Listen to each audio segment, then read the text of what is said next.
ಕರ್ನಾಟಕದ number 1 PU college Excel PU college Guruvayanakere. CM ಸಭೆಯಲ್ಲಿ ಹೆಚ್ಚುವರಿ ಹಣ ಕೊಡಿಸುವ ಕುರಿತು ಚರ್ಚೆಯಾಗ್ತಾ ಇದೆ. ಮಾಲೀಕರಿಂದ ರೈತರಿಗೆ ಹೆಚ್ಚುವರಿ 100 ರೂಪಾಯಿ ಕೊಡಿಸುವ ಕುರಿತು ಚರ್ಚೆಯನ್ನ ಮಾಡಲಾಗ್ತಾ ಇದೆ.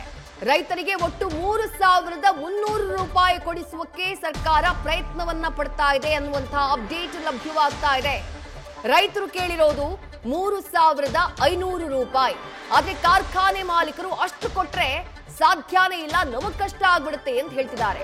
ಹಾಗಾಗಿ 3,200 ರೂಪಾಯಿಯನ್ನ ಸರ್ಕಾರ ಏನ್ ನಿಗದಿಪಡಿಸಿತ್ತು, 3,300 ರೂಪಾಯಿ ಕೊಡಿ, 100 ರೂಪಾಯಿ ಹೆಚ್ಚುವರಿಯಾಗಿ ಕೊಡಿ ಅಂತ ಹೇಳಿ ಕಾರ್ಖಾನೆ ಮಾಲೀಕರ ಜೊತೆಗೆ ಮಾತುಕತೆಯನ್ನ ನಡೆಸ್ತಾ ಇದ್ದಾರೆ ಸಿಎಂ ಸಿದ್ದರಾಮಯ್ಯ. ಹೆಚ್ಚುವರಿ ಹಣ ಕೊಡಿಸುವುದಕ್ಕೆ ಸಂಬಂಧಪಟ್ಟ ಹಾಗೆ ಚರ್ಚೆಯನ್ನ ಮಾಡಲಾಗ್ತಾ ಇದೆ. ಸಕ್ಕರೆ ಕಾರ್ಖಾನೆ ಮಾಲೀಕರಿಂದ ರೈತರಿಗೆ ಹೆಚ್ಚುವರಿಯಾಗಿ 100 ರೂಪಾಯಿ ಕೊಡಿಸುವ ಚರ್ಚೆ. ಅಂದ್ರೆ 3,300 ಪ್ರತಿ ಟನ್ಗೆ 3,300. ಈಗಾಗಲೇ ರೈತರಿಗೆ 3,200 ರೂಪಾಯಿಯನ್ನ ಕೊಡೋದಕ್ಕೆ ಕಾರ್ಖಾನೆ ಮಾಲೀಕರು ಮುಂದಾಗಿದ್ದಾರೆ. ಆದ್ರೆ ಅದನ್ನ ಒಪ್ಕೊಳ್ಳೋದಕ್ಕೆ ರೈತರು ಸಿದ್ಧರಿರಲಿಲ್ಲ. 3,500 ಅಂತ ಹೇಳಿ ಪಟ್ಟು ಹಿಡಿದು ಕೂತಿದ್ದಾರೆ.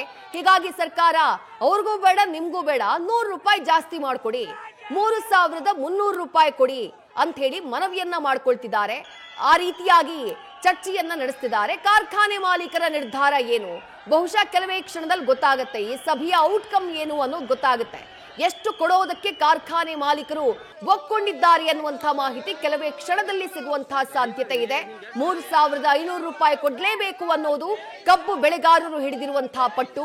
ಕೊನೆ ಪಕ್ಷ 3,400 ರೂಪಾಯಿ ಆದ್ರೂ ಕೊಡಿ ಅಂತ ಹೇಳಿ ರೈತರು ಹೇಳ್ತಿದ್ದಾರೆ. ಈಗ ಸರ್ಕಾರ 3,300 ರೂಪಾಯಿ ರೈತರಿಗೆ ಕೊಡೋದಕ್ಕೆ ಕಾರ್ಖಾನೆ ಮಾಲೀಕರ ಜೊತೆಗೆ ಚರ್ಚೆಯನ್ನ ಮಾಡ್ತಾ ಇದೆ. ನ್ಯೂಸ್ ಫಸ್ಟ್ ನಿರ್ಭೀತಿಯಿಂದ ನಿಮ್ಮ ಪರವಾಗಿ.